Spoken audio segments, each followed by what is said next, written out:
Hello friends, welcome to Sahay సెల్ది kitchen blogs. ఎలా ఉన్నారు? అందరూ బాగున్నారా? ఈరోజు నాకెందుకో నా మార్నింగ్ రొటీన్ చూపించాలనిపించింది అనమాట. ఎప్పటి నుంచో అనుకుంటున్నాను కానీ ఆ రోజు పొద్దున్నే నాకు అట్లా కెమెరా పెట్టి అవన్నీ చేయాలంటే ఆ స్పీడ్లో కష్టం అని చెప్పి నేను ఎప్పటికప్పుడు అనుకుంటాను కానీ నాకు తీయడానికి టైం కుదరదనమాట. సో ఇంకా రోజు సరే ఎలా అయినా చేద్దాంలే అని చెప్పి ఇంకా రోజు కొద్దిగా ఎర్లీగా లేచేసి ఇంకా కుకింగ్ అది స్టార్ట్ చేసేసాను అనమాట. సో దాన్ని నేను వీడియో తీశాను. ఇది మా పిల్లల కోసం పొద్దున్నే అరౌండ్ 6 o'clock అట్లా వంట చేయాలన్నమాట. బ్రేక్ఫాస్ట్, లంచ్, కొద్దిగా స్నాక్స్ అవన్నీ మనం బాక్స్లో పెట్టేసి పంపించాలన్నమాట. ఆ రోజు వచ్చేసరికి యాక్చువల్గా వాళ్ళకి ఏదో డే అవుట్ ఉందంట. సో అందుకని బగారా రైస్ చేయమని చెప్పి అడిగిందనమాట మా పెద్ద పాప. సో ఇంకా తన కోసం అని చెప్పి బగారా రైస్ చేస్తూ వెనకాల మీరు చూస్తుంటే పొంగడాలు అంటారు కదా, మీకు ఇడ్లీ పిండితో వేసే పొంగడాలు అవి వేసాను అనమాట. దాంతోపాటు చట్నీ అది బాక్స్లో పెడతాను. సో బగారా రైస్, పొంగడాలు, అలాగే కొద్దిగా కారపూస, నట్స్ అలాంటివి స్నాక్స్ కింద పెడతానమాట. సో దట్ వాళ్ళు హోమ్ ఫుడ్నే ఇలా హెల్తీగా ఎంజాయ్ చేస్తూ ఉంటారు. సో బగారా రైస్ మోస్ట్లీ అందరికీ తెలిసే ఉంటుంది, మనకు తెలిసిందే కదా. మసాలా దినుసులు అన్నీ వేసేసి కొద్దిగా అల్లం వెల్లుల్లి పేస్టు, ఉల్లిపాయలు అన్నీ ఫ్రై అయిన తర్వాత ఇలా రైస్ వేసేసి ఒక 1 or 2 విజిల్స్ రానిచ్చామంటే మనకి బగారా రైస్ రెడీ అయిపోయినట్లే. దీన్నే గీ రైస్ అని కూడా కొంతమంది అంటుంటారు. ఒక్కొక్కళ్ళు ఒక్కొక్క ఏరియాలో ఒక్కొక్క పేరుతో పిలుస్తుంటారనమాట. సో ఇది వచ్చేసరికి మా పిల్లలకి చాలా ఇష్టం. సో వీక్లీ వన్స్ ఇలా చేస్తుంటాను. ఒకరోజు బెండకాయ కూర, దొండకాయ అట్లా డిఫరెంట్ కర్రీస్ అయితే రోజు పెడుతూ ఉంటానన్నమాట బాక్స్లో. ఈరోజు నేను వీడియో తీసే రోజు యాక్చువల్గా బగారా రైస్ అయిందనమాట. ఇది కిడ్స్ లంచ్ బాక్స్ కోసం చేసేది కాబట్టి యాక్చువల్గా నేను స్పైసెస్ అవి కూడా ఎక్కువ వేయలేదనమాట. ఎక్కువ కారం ఉంటే మా పిల్లలు తినరు. సో అందుకని కొద్దిగా లైట్గా మసాలాస్ అవి తక్కువ వేసేసి చేశాను. సో దట్ వాళ్ళు ఎంజాయ్ చేయాలి కదా. మనం లంచ్ బాక్స్లో పెట్టింది వాళ్ళు శుభ్రంగా తింటేనే మనకు కూడా హ్యాపీగా అనిపిస్తుంది. లేకపోతే కొద్దిగా ఆ బాక్సెస్ నాకు తినకుండా వచ్చారంటే ఇంకా ఆ రోజంతా తినలేదనే ఫీలింగ్లోనే ఉంటానన్నమాట. సో అందుకని వాళ్ళకి మోస్ట్లీ ఉన్న దాంట్లోనే హెల్తీగా పెట్టాలి, అలాగే వాళ్ళకి నచ్చేటట్టు పెట్టాలి అనుకుంటాను. సో ఇంకా అలా ట్రై చేస్తూ ఉంటానన్నమాట. మోస్ట్లీ దాల్ అలాంటి వాళ్ళు బాక్స్లో ఇష్టపడరు అనమాట. సో నేనేం చేస్తానంటే మాకు వాళ్ళ వంట అయిపోయిన తర్వాత నేను ఇంట్లో పప్పు కూర, పచ్చడి ఇలాంటివి చేస్తుంటాను కదా. సో అవి నేను యాక్చువల్గా వాళ్ళు నైట్ డిన్నర్కి తినేటట్టుగా ప్లాన్ చేస్తానమాట. మేము యాక్చువల్గా ఎర్లీ డిన్నర్ తినేస్తుంటాం. అరౌండ్ 6-7 లోపే మా డిన్నర్ అయిపోతూ ఉంటుంది అనమాట. కిడ్స్కి కూడా ఈ మధ్య కొద్దిగా వింటర్ కాబట్టి అరౌండ్ 7:30 అట్లా అవుతుంది.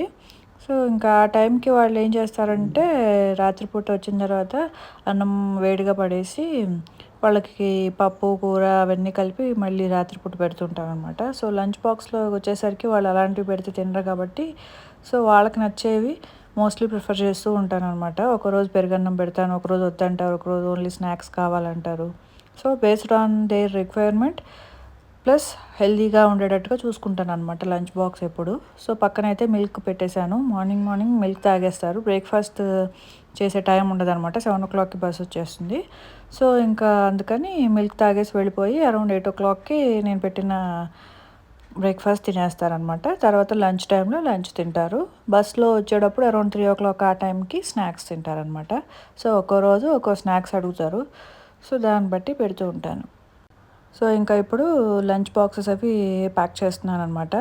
సో ఒక దాంట్లో ఇట్లా పొంగడాలు అవి పెట్టేసి ఒకళ్ళకి చట్నీ కావాలంటారు, ఒకళ్ళకి వద్దంటారు.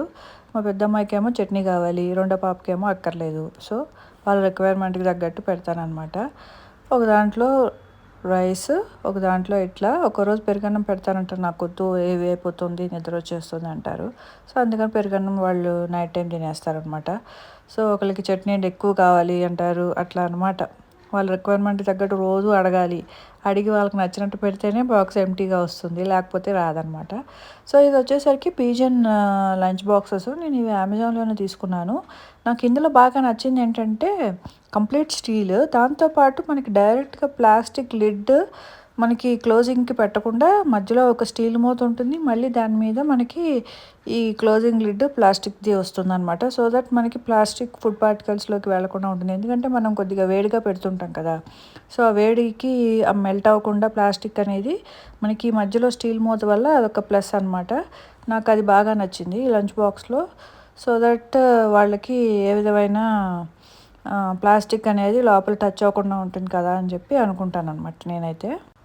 మనం ఎంత ఇన్సులేటెడ్ తీసుకున్నా కానీ వాళ్ళు ఆ వేడిని మెయింటైన్ చేయడం అనేది కష్టమే అనిపిస్తుంది. ఎందుకంటే ఈ బెంగుళూరు వెదర్‌కి ఎంత మనం హాట్‌గా పెట్టినా కూడా అది కష్టమనే అనిపిస్తూ ఉంటుంది. ఏదో కొద్దిగా ఉంటుంది తప్పితే మనం ఎక్స్‌పెక్ట్ చేసినంత వేడైతే మన లంచ్ బాక్స్‌లో మనం ఉండదనమాట. సో అందుకని నేనైతే ఇంకా వేడి గురించి ఆలోచించను.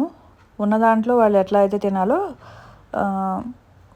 ఫ్రెష్‌గా ఉందా లేదా, అలాగే ఇట్లా ప్లాస్టిక్స్ అవి ఎళ్ళకుండా ఉన్నాయా లేదా అంతవరకు చూస్తాననమాట. ఇంకా నైట్ టైం కొంచెం వేడిగా వాళ్ళకి నచ్చినట్టు పెడతాననమాట. ఇంకా వాళ్ళు రెడీ అయ్యి వచ్చేసి పాలు తాగేసి బ్యాగ్స్ తీసుకొని ఇంకా కిందకి వెళ్ళిపోతారు బసెస్ దగ్గరికి. మా హస్బెండ్ కిందకి తీసుకెళ్ళి బస్ ఎక్కిచ్చేసి వస్తారనమాట. సో ఆయన లేనప్పుడు నేను వెళ్తూ ఉంటాను. ఆఫ్టర్ దట్ ఇంకా నా రొటీన్‌లోకి వచ్చేస్తాననమాట. లంచ్ బాక్సులు పని అయిపోయిన తర్వాత ఇంకా తెలిసిందే కదా! మన రొటీన్ వర్క్ స్టార్ట్ అయిపోతుంది. మార్నింగే 6-7 నాకు ఈ లంచ్ బాక్సెస్ ప్రిపరేషను ఇవన్నీ సరిపోతాయన్నమాట. లేటర్ ఆన్ ఇంకా నేను నా వర్క్ చూసుకుంటాను. సో ఎర్లీ మార్నింగ్ నాకు జ్యూస్ తాగే అలవాటు ఉందనమాట. ఆ రోజు యాక్చువల్‌గా నేను వీడియో తీసిన రోజు వచ్చేసరికి నేను బనానా, యాపిల్ అలాగే కొద్దిగా పీనట్స్, రిమైనింగ్ సోక్డ్ నట్స్ ఉంటాయి కదా! పీనట్స్ కూడా నేను యాక్చువల్‌గా సోక్ చేసినవే. పల్లీలు రాత్రిపూటే నానబెట్టేసి పొద్దున 1-2 సార్లు వాష్ చేసామంటే పైనున్న వాటర్ అది పోతుందనమాట. ఎందుకంటే కొద్దిగా కలర్ ఉంటుంది, దిగుతుంది. సో అది పోతే బాగుంటుందనమాట. ఫైటిక్ యాసిడ్ అది పోయి బాగుంటుంది. అలాగే కొద్దిగా సోక్డ్ నట్స్ ఇందులో వేసుకొని కొద్దిగా మనం జ్యూస్ పైన వేసుకున్నామంటే కూడా చాలా బాగుంటుందనమాట. అలాగే కొద్దిగా ఆల్మండ్ మిల్క్ వేసేసి నేను స్మూదీ ప్రిపేర్ చేస్తున్నాను మా ఇద్దరికి. సో ఎర్లీ మార్నింగ్ నేను ఈ మధ్య మార్నింగే కాఫీ తాగటం మానేశాననమాట. అరౌండ్ ఒక 1 మంత్ నుంచి 1.5 మంత్ నుంచి మార్నింగే కాఫీ తాగటం మానేశాను. ఫస్ట్ జ్యూస్ తీసుకుని తర్వాత ఒక 1 అవర్, 1.5 అవర్ తర్వాత కాఫీ తాగుతున్నాను అనమాట. ఎందుకంటే అది మంచిది కాదు అని చెప్పి డాక్టర్స్ కూడా చెప్పారనమాట. ఎర్లీ మార్నింగ్ తీసుకోవద్దు, ఏజ్ పెరిగే కొద్దీ అది గ్యాస్ట్రిక్ ప్రాబ్లమ్స్‌కి కారణమవుతుంది. అలా తీసుకోకుండా మీరు ఓన్లీ ఫస్ట్ ఏదైనా జ్యూస్ కానీ ఏదైనా తీసుకుని ఫుడ్ తీసుకుని దాని తర్వాత మీరు అరౌండ్ 9:30, 10కి మీరు కాఫీ తాగండి. అప్పుడు నో ప్రాబ్లమ్. అలవాటు మానక్కర్లేదు కానీ ఇలా మార్నింగ్ మంచి ఫుడ్ తీసుకుంటే మీకు మంచిది, హెల్త్‌కి గట్ హెల్త్ బాగుంటుంది అని చెప్పి చెప్పారనమాట డాక్టర్స్ కూడా. సో ఇంకా నేను అందుకని ముందు తాగే కాఫీని తర్వాత తాగే జ్యూస్ని ముందుకి షిఫ్ట్ చేసుకున్నాను అనమాట. సో దట్ ఇంకా మన ఏజ్ పెరిగే కొద్దీ హెల్దియర్ వర్షన్లోకి వెళ్ళాలి కాబట్టి అలా మార్చుకుంటూ ఉండాలన్నమాట కొన్ని. నేను ఇలాగే ఉంటాను అంటే హెల్త్ కూడా అలాగే ఉంటుంది. సో అందరికీ తెలిసిందే కదా అది ఆ విషయం.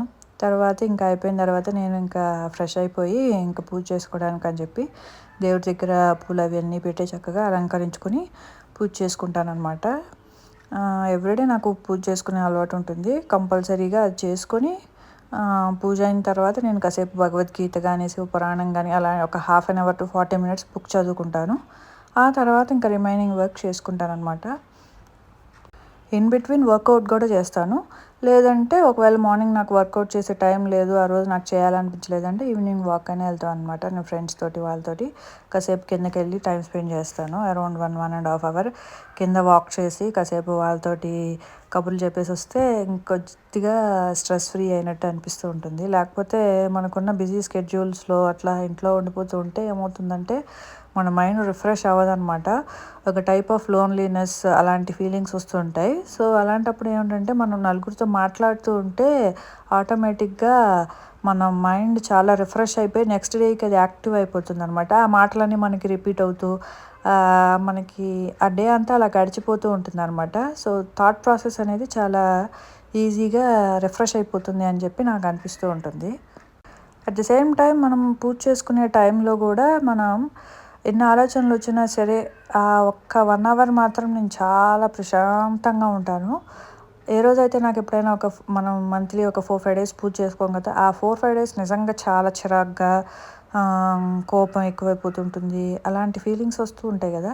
సో, మీరు పూజ చేసుకున్న టైంలో మీరు ఉండేదానికి చెయ్యని రోజుకి నాకెందుకో చాలా డిఫరెన్స్ కనపడుతుంది. మరి మీలో ఎంతమందికి అలా అనిపిస్తుంటుందో తెలీదు కానీ, నాకైతే మాత్రం అది చాలా స్పష్టంగా కనిపిస్తుంటుంది. చేసుకున్న రోజు, చేయని రోజుకి, అలాగే మనం కిందకెళ్ళి నేను ఫ్రెష్‌గా అందరితో మాట్లాడిన రోజుకి, ఇంట్లో ఉన్నదానికి నాకు చాలా డిఫరెన్స్ కనిపిస్తూ ఉంటుందనమాట. సో, మనమే ఏదో రకంగా ఇట్లా మోటివేట్ చేసుకొని, మనమే యాక్టివ్ చేసుకుంటే కనుక మన లైఫ్ స్టైల్ ఎప్పుడు బాగుంటుంది. మనం ఎప్పుడైనా డల్ అయిపోయి అలా ఉండిపోయామనుకోండి, ఇంకా అలాగే ఉండిపోతాం. ఎప్పటికీ మనలో చేంజ్ అనేది ఉండదనమాట. సో, అదండి ఇవాల్టి నా వీడియో. మీకు నచ్చిందని అనుకుంటున్నాను. Thank you for watching. Please like, share and subscribe.